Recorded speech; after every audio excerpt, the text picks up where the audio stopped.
O céu sobre a Cordilheira dos Andes parecia mais pesado naquela manhã de abril. Helena e Matias, dois geólogos apaixonados, partiram para explorar o vulcão Chaitén, no Chile. Seria apenas mais uma expedição científica, mas o que encontraram mudaria para sempre nossa compreensão da realidade.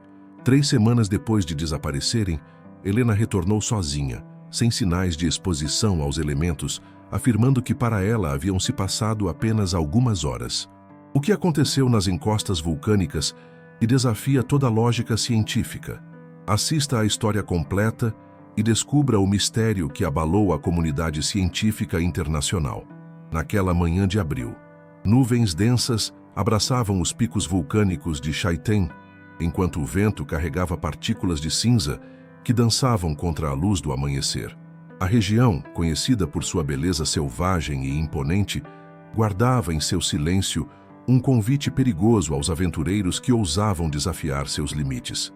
Helena Soares olhou pela janela do pequeno hostel em Puerto Varas e sorriu ao ver a paisagem nebulosa.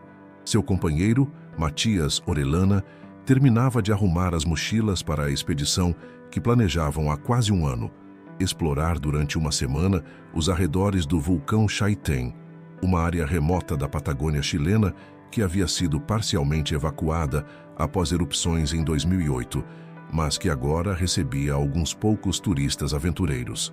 "Vamos ter uma história incrível para contar quando voltarmos a Santiago", disse Helena, enquanto ajustava sua câmera fotográfica profissional. Os funcionários do hostel notaram o entusiasmo do jovem casal. Ambos, na casa dos 30 anos, pareciam experientes e bem equipados para a aventura que os aguardava. Mas o gerente, um homem idoso chamado Pedro, sentiu um aperto no peito ao vê-los partir naquela manhã. "Há lugares nas montanhas onde nem mesmo os nativos se atrevem a ir", comentou com sua esposa, observando o jipe alugado se afastar pela estrada sinuosa. O que ninguém poderia prever é que aquela seria a última vez que alguém veria Helena e Matias com vida. Pelo menos não da forma como todos os conheciam. Helena e Matias não eram apenas um casal comum. Formados em geologia pela Universidade de Santiago, compartilhavam uma paixão por fenômenos vulcânicos que os uniu desde o primeiro dia na faculdade. Ele, metódico e cauteloso, complementava perfeitamente o espírito aventureiro e impulsivo dela. Juntos, já haviam explorado vulcões no México, Equador e Indonésia, documentando suas experiências em um blog que ganhava cada vez mais seguidores. Helena sempre dizia que o verdadeiro risco não estava na natureza, mas na arrogância humana de subestimá-la. Relembra Carmen, sua irmã mais nova, em uma entrevista concedida meses após o desaparecimento. Ela respeitava as montanhas como entidades vivas. Matias vinha de uma família tradicional de Valparaíso. Seu pai, médico renomado, nunca aprovara completamente a escolha profissional do filho, especialmente suas expedições arriscadas. No entanto, reconhecia a seriedade com que ele encarava cada projeto. "Meu filho nunca foi imprudente", insistia Roberto Orellana, pai de Matias. Ele planejava cada detalhe e sempre levava equipamentos de segurança extras. O casal havia alugado um jipe com tração nas 4 rodas, carregando suprimentos para 10 dias, embora planejassem ficar apenas 7. Levavam equipamentos de comunicação via satélite, GPS, e tinham deixado um roteiro detalhado da expedição com amigos em Santiago. Tudo indicava que estavam preparados para qualquer eventualidade, mas há forças na natureza para as quais nenhum preparo é suficiente, e algo os esperava nas encostas cinzentas de Chaitén, algo que mudaria para sempre suas vidas e a de todos que os conheciam. A última comunicação do casal foi registrada às 17h48 do dia 24 de abril de 2022. Uma mensagem de texto enviada pelo telefone via satélite de Matias para seu colega Diego Fuentes dizia apenas: "Chegamos ao ponto base, sinal fraco aqui. Vista incrível do vale. Amanhã começamos a subida pelo flanco leste." Junto com a mensagem, uma foto mostrava Helena sorrindo em frente a uma tenda laranja, com o vulcão ao fundo e o céu começando a adquirir tons alaranjados do pôr do sol. Esta seria a última imagem conhecida da fotógrafa. O plano era simples: estabelecer um acampamento base a aproximadamente 15 quilômetros da cratera principal e, nos dias seguintes, fazer incursões diurnas para coletar amostras de rochas e documentar as mudanças na paisagem após mais de uma década da última grande erupção. De acordo com o registro de GPS, que mais tarde seria recuperado, o casal havia estacionado o jipe numa clareira a cerca de 8 quilômetros do último povoado na estrada, continuando a pé por uma trilha pouco utilizada.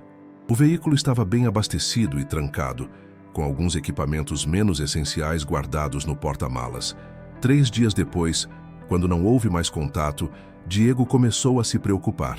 Tentou repetidamente fazer contato via satélite, sem sucesso. No 5º dia, acionou as autoridades. No começo, pensei que fosse apenas problema de sinal. Eles estavam numa área remota, afinal, explicou Diego posteriormente. Mas Matias era extremamente metódico. Se disse que faria contato a cada 48 horas, ele faria. Quando chegou ao 5º dia, eu sabia que algo estava errado. O que ninguém imaginava é que quando as equipes de busca finalmente chegassem ao local, encontrariam o acampamento intacto. A tenda continuava montada, os sacos de dormir arrumados dentro dela, e até mesmo comida ainda estava disposta sobre uma pequena mesa dobrável. A única coisa que faltava era o casal. E em volta do acampamento, num raio perfeito de cerca de 20 metros, todas as pedras haviam sido organizadas em padrões geométricos impossíveis de terem sido formados naturalmente. A operação de resgate mobilizou recursos significativos do governo chileno. 2 equipes de busca e salvamento, especialistas em regiões montanhosas, foram enviadas ao local. Helicópteros sobrevoaram a área por dias, enquanto equipes terrestres percorreram cada trilha possível ao redor do acampamento. O tenente Javier Mendoza, líder da operação, descreveu a cena com visível desconforto.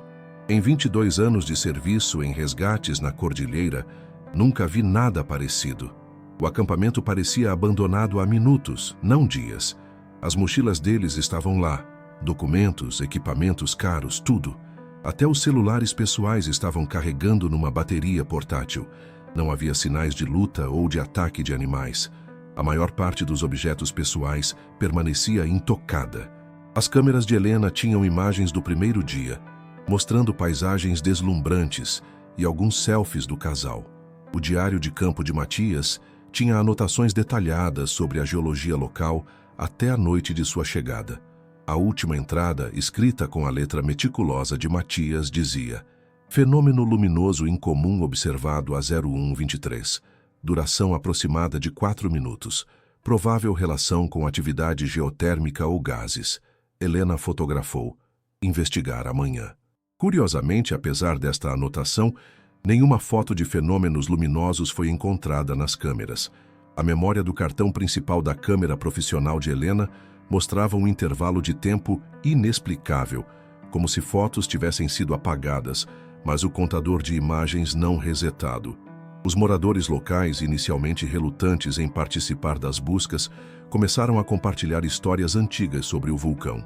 Chaitén tem espíritos que não gostam de ser perturbados, disse uma senhora idosa ao ser entrevistada pela imprensa. Há lugares sagrados onde não devemos pisar. À medida que os dias se transformavam em semanas, a esperança diminuía. Mas o mistério apenas começava a se desdobrar, pois algo ainda mais inexplicável estava prestes a ser descoberto. No 10º dia de buscas, quando as equipes oficiais já cogitavam reduzir a operação, 3 moradores locais que auxiliavam nas buscas fizeram uma descoberta perturbadora. A aproximadamente 2 quilômetros do acampamento, numa área de difícil acesso entre 2 formações rochosas, encontraram um círculo perfeito de pedras, cada uma cuidadosamente equilibrada sobre outra. No centro do círculo havia 2 pares de botas de caminhada, posicionadas como se seus donos tivessem simplesmente desaparecido enquanto as usavam. As botas foram posteriormente identificadas como pertencentes a Helena e Matias. Pablo Contreras, um dos moradores que fez a descoberta, recusou-se inicialmente a se aproximar do círculo. Aquilo não era coisa feita por mãos humanas normais, insistiu. Cada pedra estava perfeitamente alinhada com os pontos cardeais, e havia símbolos que não consegui reconhecer, gravados nas rochas maiores. Fotografias do local revelaram que algumas das pedras maiores, de fato, apresentavam marcas que pareciam recentemente feitas, formando padrões geométricos complexos. Especialistas em geologia e arqueologia foram chamados para analisar o site, mas nenhum conseguiu determinar a origem ou significado dos símbolos.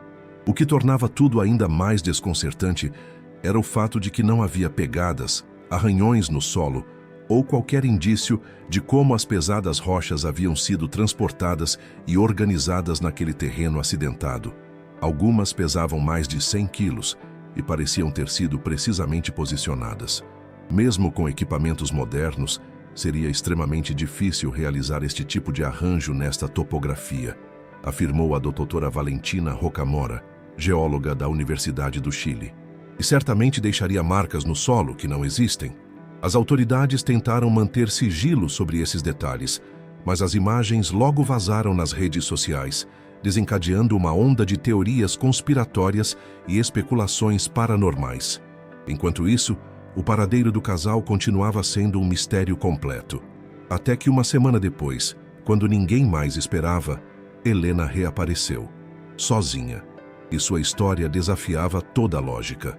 Enquanto as buscas oficiais prosseguiam, a comunidade científica e os entusiastas de fenômenos inexplicáveis começaram a formular teorias sobre o desaparecimento. O blog do casal, antes dedicado a expedições vulcânicas, tornou-se um fórum improvisado, onde especialistas e curiosos debatiam possíveis explicações. A teoria mais aceita entre os geólogos era a de uma liberação súbita de gases vulcânicos. O vulcão Chaitén, embora considerado em estado de dormência relativa, ainda apresentava atividades geotérmicas significativas. Bolsões de dióxido de carbono ou outros gases tóxicos poderiam ter sido liberados durante a noite, causando desorientação ou até mesmo asfixia. É possível que, atordoados pelos gases, eles tenham se afastado do acampamento e se perdido, sugeriu o professor Hernán Garcia, do Instituto de Vulcanologia do Chile. Existem casos documentados de comportamentos irracionais, causados por exposição a certas combinações gasosas vulcânicas. Porém, essa teoria não explicava a ausência de corpos, a organização meticulosa das pedras, ou o fato de que nenhum dos equipamentos eletrônicos havia registrado níveis anormais de gases. Os moradores da região, por sua vez, traziam à tona lendas antigas sobre o vulcão. Histórias de desaparecimentos similares eram contadas há gerações, geralmente envolvendo pessoas que desrespeitavam certos locais sagrados para os povos originários. Meu avô me contava sobre os que caminham entre mundos perto de Chaitén, relatou Juan Milanir, descendente do povo Mapuche. Lugares onde o véu entre dimensões é fino, onde pessoas podem ser levadas para o outro lado. Nas redes sociais, teorias mais extremas ganhavam força, desde abduções alienígenas até experimentos governamentais secretos. Grupos de ufólogos apontavam para registros históricos de avistamentos de OVNIs na região, enquanto outros sugeriam que os padrões de pedras eram idênticos a certos pictogramas encontrados em sítios arqueológicos antigos. A família de Matias, especialmente seu pai, rejeitava veementemente qualquer explicação sobrenatural, pressionando as autoridades por uma investigação mais rigorosa, incluindo a possibilidade de um crime. Meu filho e Helena podem ter descoberto algo que não deveriam, insinuou Roberto Orellana em uma entrevista controversa. Há interesses econômicos enormes naquela região: mineração ilegal, exploração de recursos em áreas protegidas. Enquanto as teorias se multiplicavam, um grupo de 5 moradores decidiu realizar sua própria busca, ignorando os avisos oficiais sobre os perigos da área. O que eles encontrariam mudaria completamente o rumo das investigações. Na madrugada do dia 15 de maio, exatamente 21 dias após o desaparecimento, o Hospital Regional de Puerto Montt recebeu uma paciente em estado de confusão extrema. A mulher, descalça e vestindo apenas uma camiseta e shorts, havia sido encontrada cambaleando pela estrada principal, a quase 40 quilômetros de onde o jipe do casal havia sido estacionado. Era Helena Soares. Seu estado físico desafiava qualquer explicação médica. Apesar de passar 3 semanas supostamente exposta aos elementos em uma região de clima hostil, ela não apresentava sinais de desidratação, desnutrição ou exposição. Sua pele estava limpa, suas unhas intactas. O único indicativo visível de trauma era um estado de confusão mental severa. Durante as primeiras 48 horas, Helena não conseguiu articular palavras coerentes. Murmurava repetidamente sobre luzes que falam e tempo dobrado. Os médicos diagnosticaram um quadro de estresse pós-traumático agudo, possivelmente relacionado a alguma experiência extrema de sobrevivência. A doutora Catalina Vega, psiquiatra responsável pelo caso, documentou observações inquietantes. A paciente apresenta um quadro atípico. Suas memórias parecem fragmentadas, mas não de forma aleatória como seria esperado em um trauma. Há uma estrutura nas lacunas, quase como se certas memórias tivessem sido precisamente removidas. Quando finalmente conseguiu se comunicar de forma mais clara, Helena contou uma história que as autoridades inicialmente atribuíram a delírios. Passaram apenas algumas horas para nós, insistia ela. Vimos luzes saindo do solo, formando padrões. Matias quis fotografá-las, mas nossas câmeras pararam de funcionar.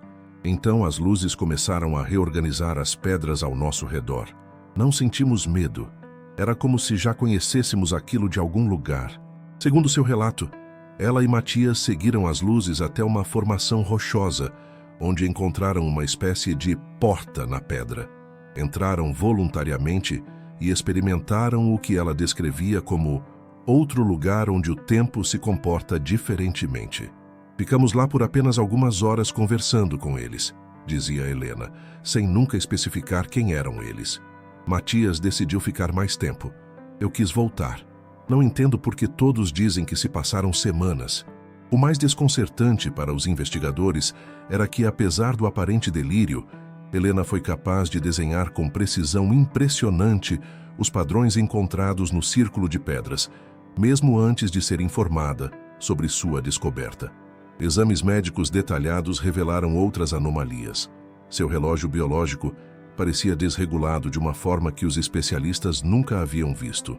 Células de seu corpo mostravam diferentes taxas de envelhecimento, como se partes dela tivessem experimentado o passar do tempo de maneiras distintas. E em sua corrente sanguínea, traços de um isótopo radioativo extremamente raro, normalmente encontrado apenas em grandes profundidades vulcânicas. 2 meses após o retorno de Helena, quando as buscas oficiais por Matias já haviam sido reduzidas ao mínimo, uma descoberta acidental reacendeu o mistério.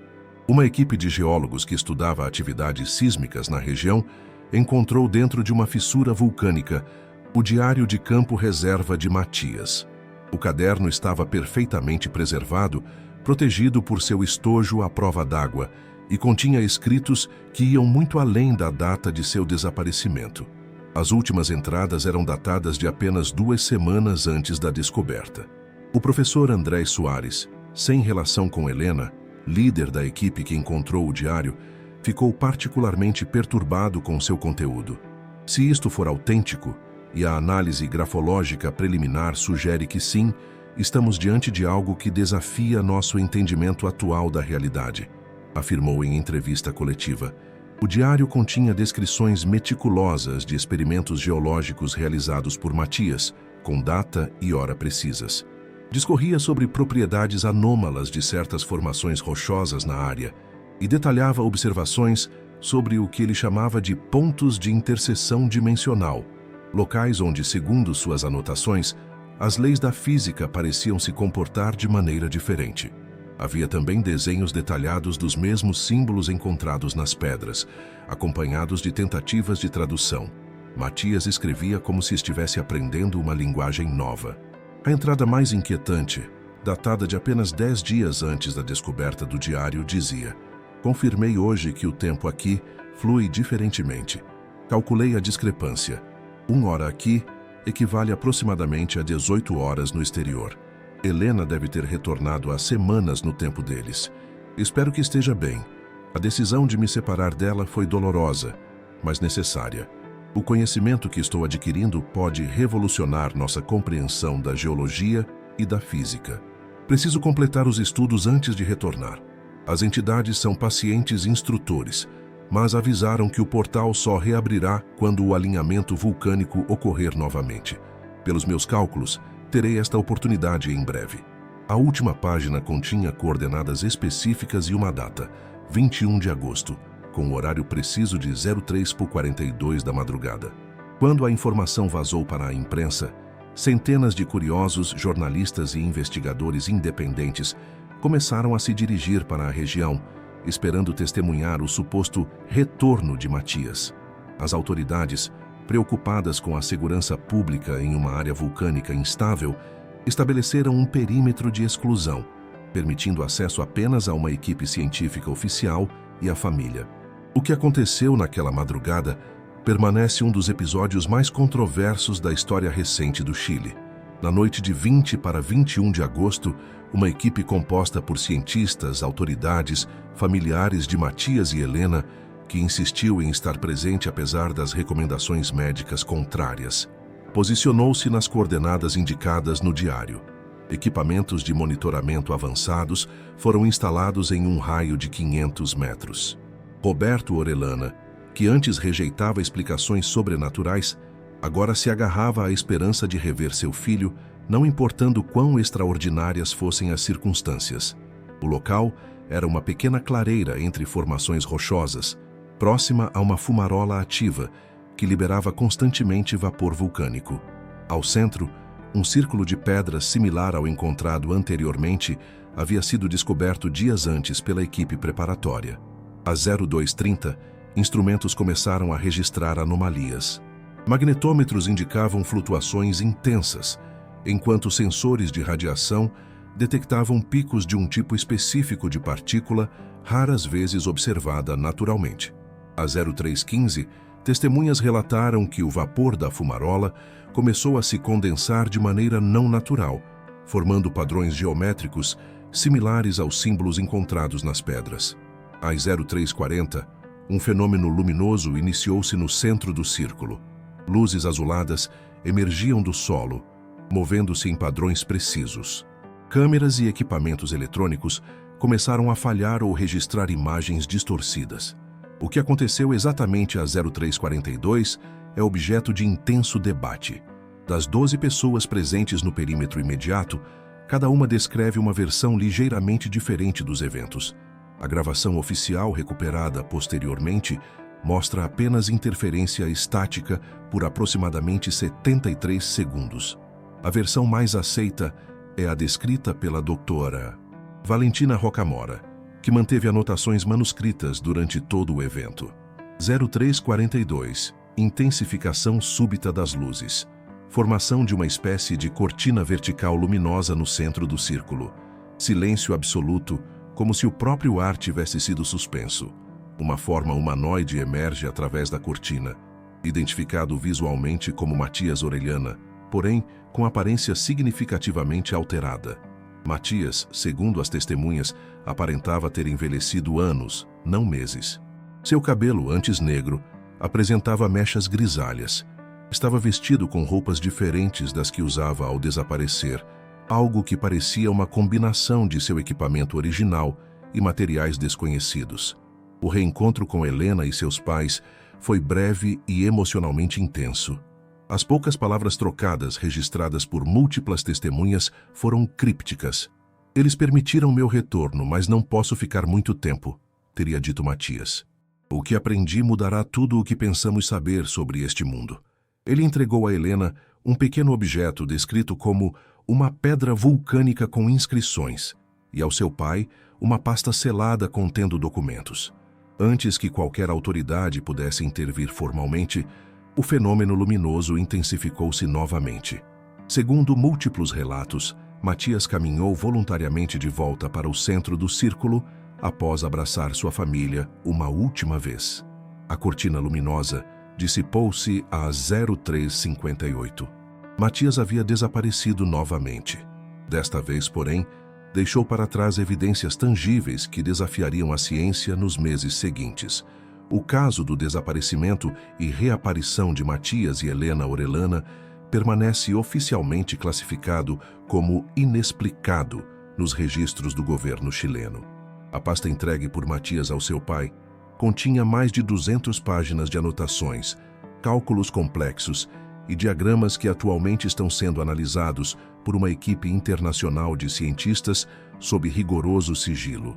O objeto entregue a Helena, a pedra com inscrições, passou por análises preliminares que indicaram uma composição mineral única, contendo elementos em combinações nunca antes documentadas na Terra. Curiosamente, quando exposta a certas frequências sonoras, a pedra emite um fraco brilho azulado, similar ao fenômeno descrito durante os eventos no vulcão. Após intenso debate ético e jurídico, Helena decidiu compartilhar publicamente parte de sua experiência através de uma série de palestras científicas, embora se recuse a discutir certos aspectos que, segundo ela, a humanidade ainda não está preparada para compreender. O que experimentei não pode ser adequadamente descrito com nossa linguagem atual, explicou em sua primeira aparição pública após os eventos. Não estamos falando de alienígenas ou fantasmas como nos filmes. Estamos falando de uma compreensão completamente diferente da realidade, do tempo e da consciência. Roberto Orellana, transformado pela experiência, abandonou sua clínica médica para fundar um instituto dedicado ao estudo do que agora chama de fenômenos de interação dimensional.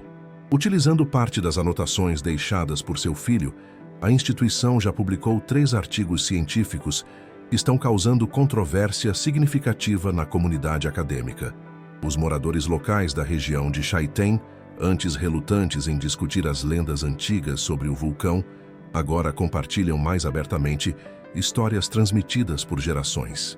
Estudos antropológicos revelaram que certos mitos Mapuche já descreviam fenômenos surpreendentemente similares há séculos, incluindo referências a portais nas pedras e lugares onde o tempo se curva. A área onde os eventos ocorreram foi declarada zona de pesquisa restrita pelo governo chileno. Equipamentos de monitoramento permanente foram instalados e ocasionalmente registram anomalias similares, embora em menor intensidade. Matias nunca mais retornou. Helena insiste que ele está vivo, apenas existindo em uma diferente expressão do tempo. Em sua última entrevista conhecida, ao ser questionada se acreditava que seu companheiro voltaria algum dia, ela respondeu com um enigmático sorriso. Para ele, talvez se passem apenas alguns dias. Para nós podem ser décadas, mas estou certa de que nos encontraremos novamente. Afinal, aprendemos que o tempo não é uma linha reta, mas uma teia complexa de possibilidades. E em algum ponto dessa teia, todos os caminhos eventualmente se cruzam. Os vulcões da cordilheira continuam silenciosos em sua grandeza, guardando segredos que, como Helena e Matias descobriram, talvez estejam além de nossa atual capacidade de compreensão. Enquanto isso, cientistas do mundo todo continuam estudando os dados coletados daquele breve e extraordinário encontro nas cinzas do Chaitén. Uma noite que desafiou tudo o que pensávamos saber sobre os limites da realidade. O que você acha que realmente aconteceu com Matias e Helena? Seria possível a existência de portais dimensionais em regiões vulcânicas? Compartilhe suas teorias nos comentários e não esqueça de ativar o sino para mais mistérios inexplicáveis da América Latina.